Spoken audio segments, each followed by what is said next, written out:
وما آتاكم الرسول فخذوه وما نهاكم عنه فانتهوا واتقوا الله إن الله شديد العقاب.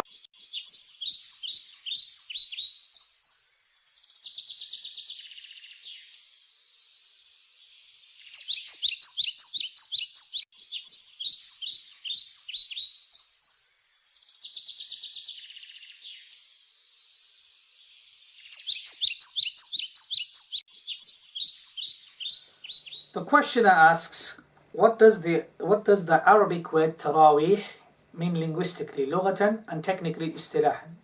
Please shed some light on this. I'll answer this question in 3 parts. The first part being the Arabic word Taraweeh and its linguistic meaning. The second part being the Arabic word Taraweeh and its technical definition. The third part being, has the Arabic word Taraweeh been mentioned in a narration or hadith of Muhammad Rasulullah sallallahu alayhi wa sallam? Firstly, bi'awni Allah al-Wahhab, after seeking the aid and assistance of Allah who is al-Wahhab, to the best of my understanding and knowledge, after referring to the classical books of the Arabic language, the Arabic word Taraweeh means to rest, relax and take a pause. The Arabic word Taraweeh is the plural form, jam, of the singular form of the Arabic word Tarweeh.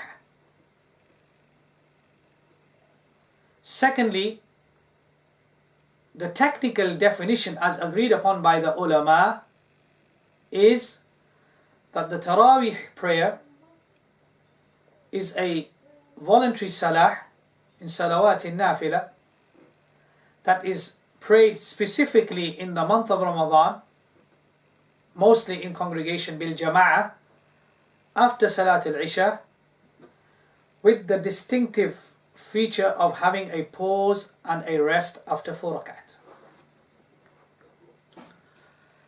Thirdly, the word Taraweeh or Salatul Taraweeh was first introduced and used by the Muhaddithun, the ulama of hadith, in their classical collection of ahadith, where they honestly inserted the word Taraweeh before the ahadith related to the night prayer, Qiyamul Layl or Qiyamul Ramadan, to indicate that Salatul Taraweeh has a unique, distinctive and distinguished quality, which is to take a pause and have a rest after 4 rakat, which no other voluntary or other salah has. So then the main objective of the Muhaddithun was to highlight that Salatul Taraweeh has a pause and a rest as practiced by the Messenger of Allah sallallahu alayhi wasallam after 4 rakat. Now there is a narration narrated by Imam al-Bayhaqi, who died in the year 458 after Hijrah, in his classical collection of hadith known as As-Sunan al-Kubra, hadith number 4294, on the authority of al-Mu'mineen Aisha Siddiqa bint Siddiq radiyallahu anhuma, who said, كان رسول الله صلى الله عليه وسلم يصلي 4 ركعات في الليل ثم يتروح فأطال حتى رحمته إلى آخر الحديث. That the Messenger of Allah صلى الله عليه وسلم used to pray 4 rak'at in the night.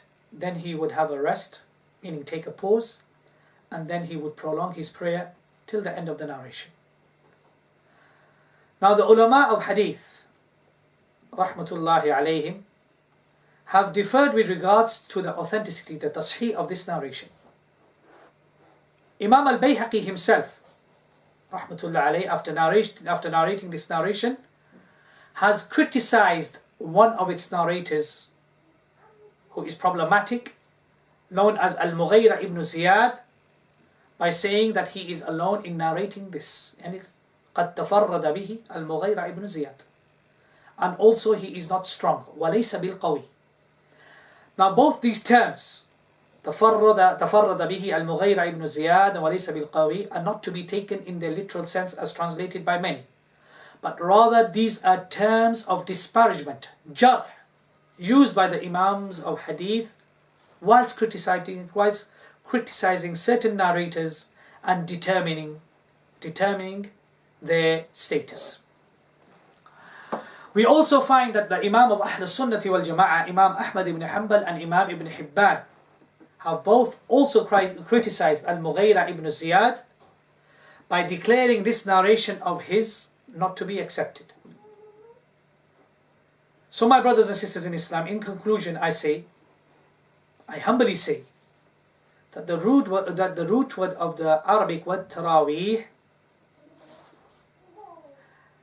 has been mentioned in a weak narration, Yatarawah, and that which is more correct, and this knowledge is known to Allah, the Most High, separated from His creation in a manner which befits His Majesty, that the ulama of Hadith were the first to use the word Taraweeh, and it is not established from the Messenger of Allah sallallahu alayhi wasallam in his ahadith or from the athar from the Sahaba ridwanullahi alayhim ajma'in, and Allah subhanahu wa ta'ala knows best. Wallahu a'lamu bis-sawab.